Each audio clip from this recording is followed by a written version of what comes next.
Well, hello and happy Budget Day. I'm Dan Bloom, the Mirror's online political editor, and this is Kevin Maguire, the Mirror's, I think you're associate editor now, Kevin, still, is that right? I am. Yeah. Can't get my boss's title wrong. So we are still pouring through all the details of Rishi Sunak's budget. As you can see behind me, or you could a minute ago, MPs are still debating it in the House of Commons chamber. So what do we know so far? It's kind of a tale of two weird vibes and two budgets, because on the one hand, we've got the Chancellor saying that, he's spending and everything's great and GDP is up 6.5% this year and all that sort of thing. But at the same time, we've got inflation going up to 4%. That means a cost of living crisis. It could mean more expensive mortgages if the bank raises its base rate later this year. And it means more expensive goods in the shops. And the tax take is pretty high. It's said to be the highest since 1950, only for the Chancellor to then say, oh, well, I'll be lowering taxes by the time the next budget comes along, promise. So some of the stuff we've had today amongst all that is, where to start? Universal credit, I suppose, is the first one. It's going to be made more generous for 1.9 million claimants who work, but that means more than half of people on universal credit, the other 2 and a bit million, are going to get nothing at all. They won't get a penny, and that's, of course, after a £20 a week cut.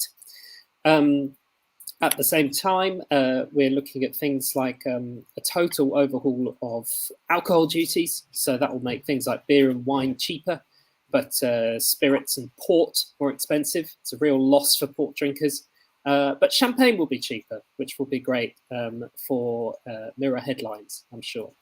Tobacco duties, of course, are going up. Air passenger duty, an interesting one. They're making it more expensive on long-haul flights, but they're cutting it on domestic flights a few days before a climate summit in Glasgow. So that's not perhaps the best look for the Treasury.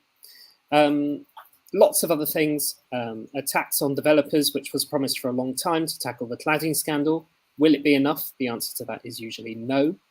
And the foreign aid cut is being extended for, I think, another year beyond what we thought. This was the cut, of course, that they said would never happen in their own manifesto. So that was only come back on about 2024. Likewise, research and development spending. He said we're going to hit this target to spend 22 billion on it, but that's only going to be in 2026, and that's 2 years later than he promised. So there's a lot of sort of big sums of money, but perhaps some broken promises and some tricky bits all hidden within there. Then there's all the stuff that was announced beforehand, of course. National insurance is going up. It's a big 12 billion a year hike. The minimum wage is going up by 59p an hour for over 23s. And public sector wage freeze will end after a year of being frozen, but we don't know how much wages will go up or whether it will be outstripped by this 4% inflation that we're looking at this winter.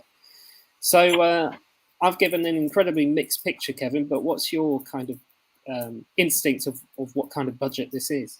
Well, I think it's mixed, as you say, Dan, because he's deliberately all over the place to make himself a very difficult target, because he poses as the ideological Thatcherite, low state, small spending, cut taxes, and yet he's raising taxes up to the 70-year record for the tax take, and he is spending some more money. But it is nothing like the cuts that have been inflicted since 2010. So he's put a few sticking plasters on gaping wounds across the country, across society. But for instance, on skills, the money he announced, it's only about half that's been taken away. You mentioned universal credit. There's about 2 billion coming back to those on the taper.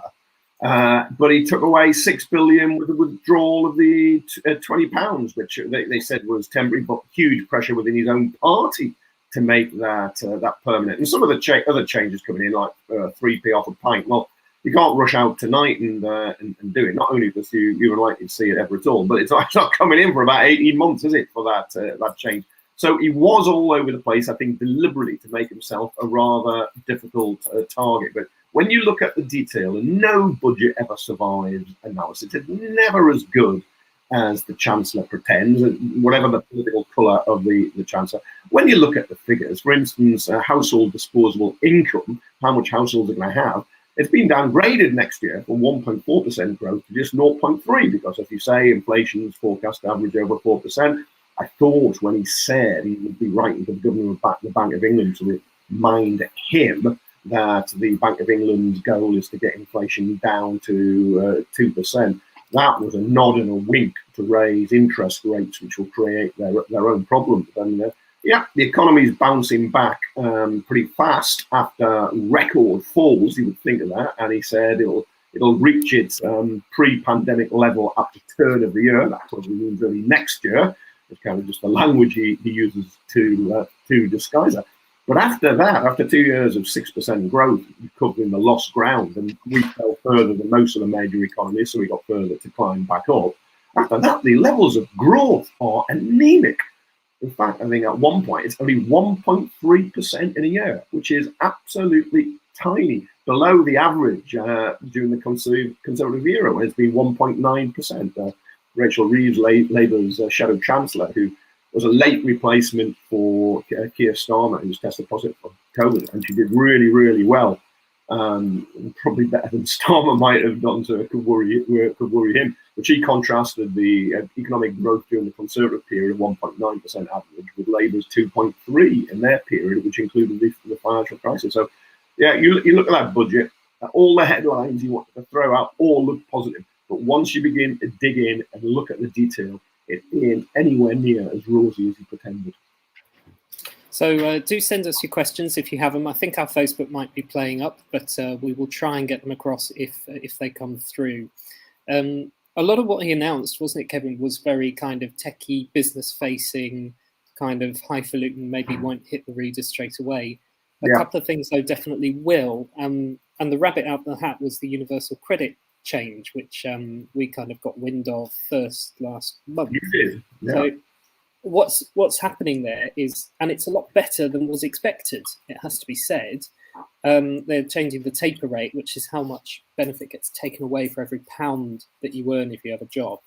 They're changing that from 63p in the pound to 55p in the pound. That's quite techie, but it basically means every pound that you earn, you keep 8 more pence than you did before.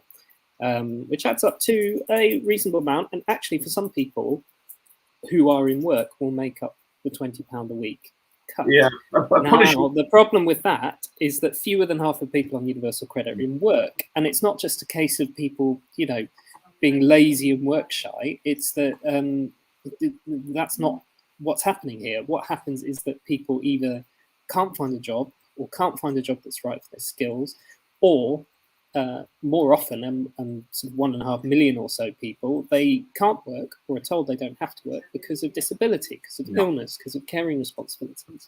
So the Chancellor's made a very deliberate choice to prioritise people who are in work, to focus on this sort of high-wage economy, that message that he wants to put across, and has deliberately ignored, in the words of some charities, the people who kind of have no choice about whether they can be in work or not. Yeah, but look, this is a long-term tactic of the Conservatives and the right in British politics of divide the non-working poor against the working poor, the deserving poor, the undeserving poor. We had it with George Osborne and David Cameron, and clearly Rishi Sunak and Boris Johnson are going down that road again. But it muddies the waters over the $6 billion cut. That's what he's done. He's taken a lot away, then he's given a little back.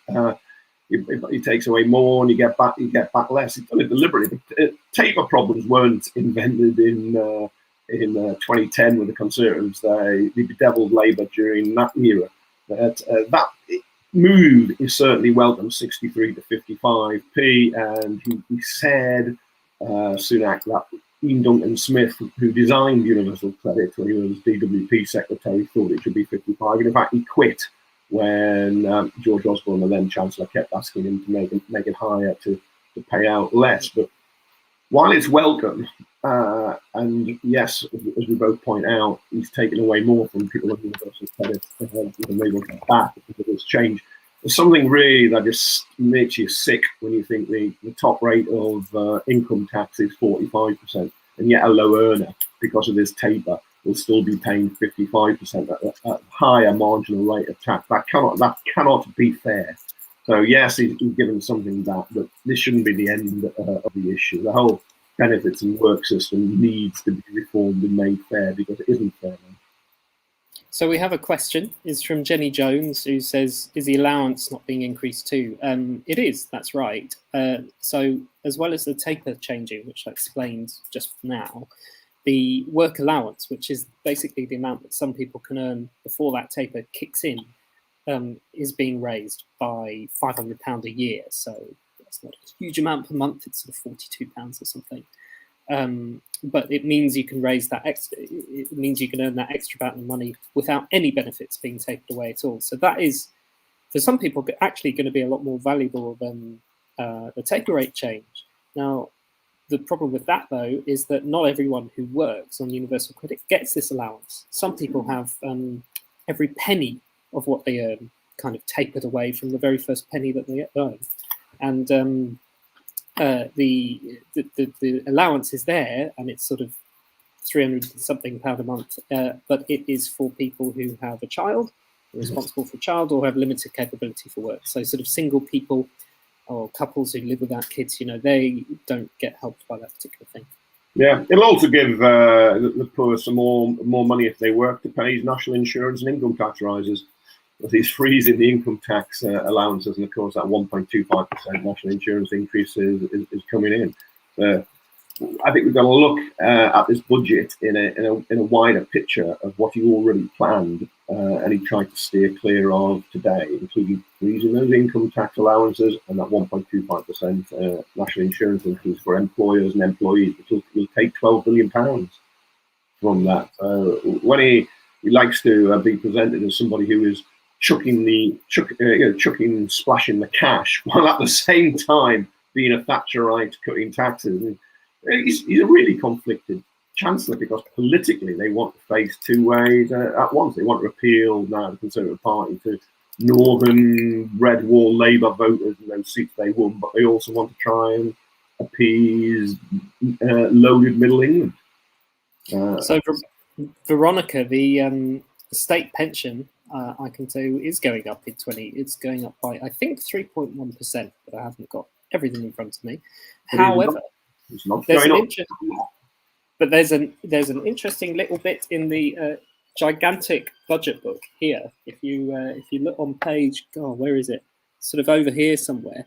You might remember that they axed the triple lock on pensions. They're only doing a double lock instead, because there was a sort of technical, complicated maths thing where pensions would have gone up by way more if they kept the triple lock this year because of COVID.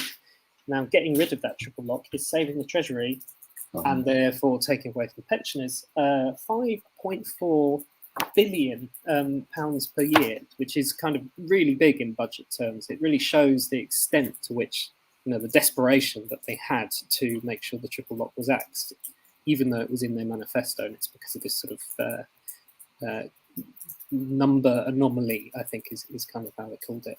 That also gets to the heart, Dan, of a deceit in the government's presentation, because they said the triple lock was being abandoned because earnings are rising at an artificial rate a year on from the pandemic, because at the start of the pandemic, a lot of low-paid people lost their jobs, so increases look now as the economy picks up, people go back to work, the increases look bigger than they really are, so you can't have the triple lock. And yet, Boris Johnson can't open his mouth out saying wages are rising really fast. Well, we might all have an uncle who has a friend whose godson knows a neighbour who has got a really big stonking increase. But the reality for most people is not fast rising earnings. It just isn't there, and that will feed in to the great cost of living crisis that we're going to confront next year and be clobbered by. So we'll finish with Lynn's question and a handy segue into, is there anything for the disabled? Not that I've seen, Lynn, and this is the big question with budgets that we come to afterwards, and it all starts to wash up, is what is not in there. There's never a handy list of things that are not included. There's all sorts that we still have to look out for later. We had talk about, and this is one that will get Kevin's antenna picking up, there could be a big tax cut for banks. the bank surcharge, which is kind of an 8% tax on top of corporation tax, could be cut, but they're not doing it now. They're reviewing it, and it could be later. Obviously, we've heard not much more about social care in this budget after Boris Johnson unveiled his plan to fix it, which many people say doesn't fix it, last month. And then there's things like student loans. We were told that there could be changes to student loans. We're awaiting the results of a review, not in the budget. And likewise, High Speed 2, briefings all summer that the leg to Leeds could be scrapped, but that's kind of put off, and we're still waiting for a rail review. And all sorts of other important issues there. So, Kev, what's the biggest kind of left behind one for you? Well, I think Dan, actually nothing for the disabled, but rattling the charity tin for bankers. Quite an interesting glimpse into political priorities and where the Conservative Party is looking at. I wondered about the disabled. I think more generally about young people. Sorry, no disrespect to the disabled, but what is really there? For instance, he boasted that in about 3 or 4 years' time, education spending per head per pupil will return to its 2010 level. I mean, it's been disgraceful. It's been below, and some kids will have gone all the way through school, never having the resources and the backing that they deserve. It was the same with children's centres, family hubs they're going to be called now. Is spending a fraction of the money that was axed from Sure Start centres for children, more than 1,000 closing. I just don't think they really have a coherent, fully funded strategy for younger people who are going to lack the opportunities they should have and they deserve, and in the end, they are the future of the economy. Well, that's hardly a note to go out and buy some cut price English champagne on, but maybe I think we're going to wrap it there because we've got a lot of reading of the budget documents to do. Usually we go on for longer.